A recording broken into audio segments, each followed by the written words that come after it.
Welcome to the National Electrical and Communications Association and the Fair Work Ombudsman's electronic seminar for the Electrical, Electronic and Communications Contracting Industry Award 2010. My name is Oliver Judd. I'm the Employee Relations Manager for NECA, and I will also be your Fair Work Liaison Officer. If you have any questions in relation to this video, feel free to contact me on the details that will be provided later on to discuss any of the issues you may have. Please note that this video is supplemented by a guide to the modern award and the National Employment Standards. We recommend that you have a copy available with you during the video to assist you to understand the scenarios that are dealt with. To obtain a copy, simply fill your details into the form on this page and NECA will get a copy to you.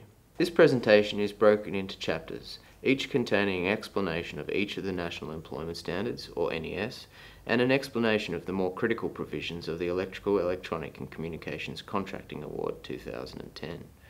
It is important that you understand the obligations outlined in this video, as there are significant fines that can be imposed where businesses do not comply.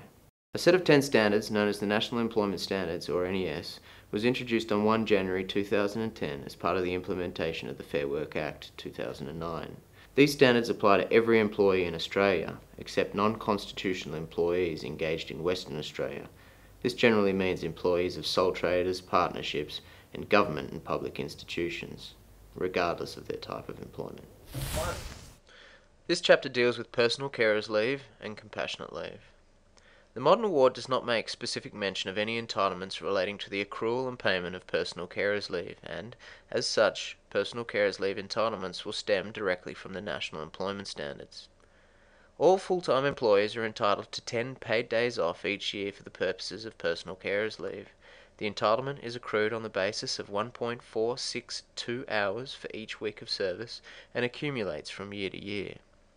Employees are entitled to be paid for any time taken as personal carers leave at their all-purpose hourly rate of pay.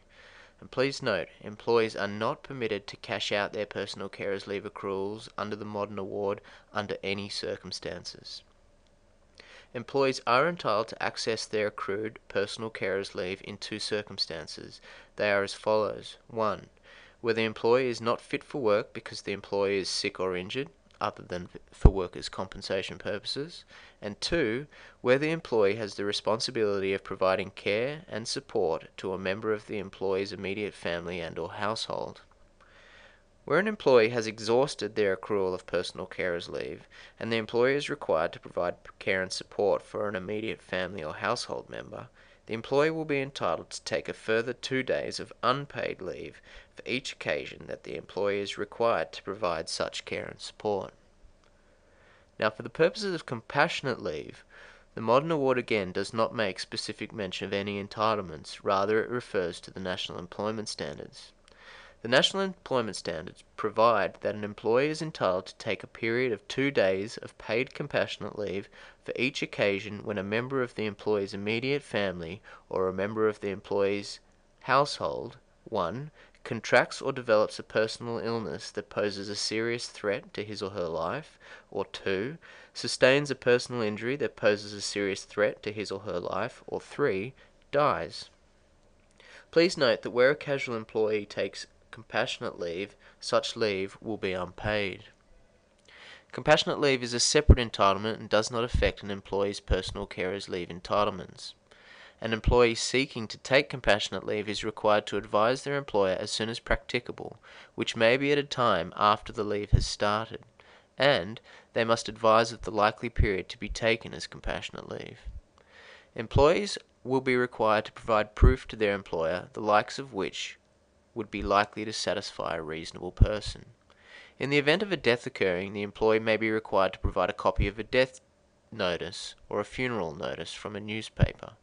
In the case of an illness or an injury, a doctor's certificate or a statutory declaration would be acceptable.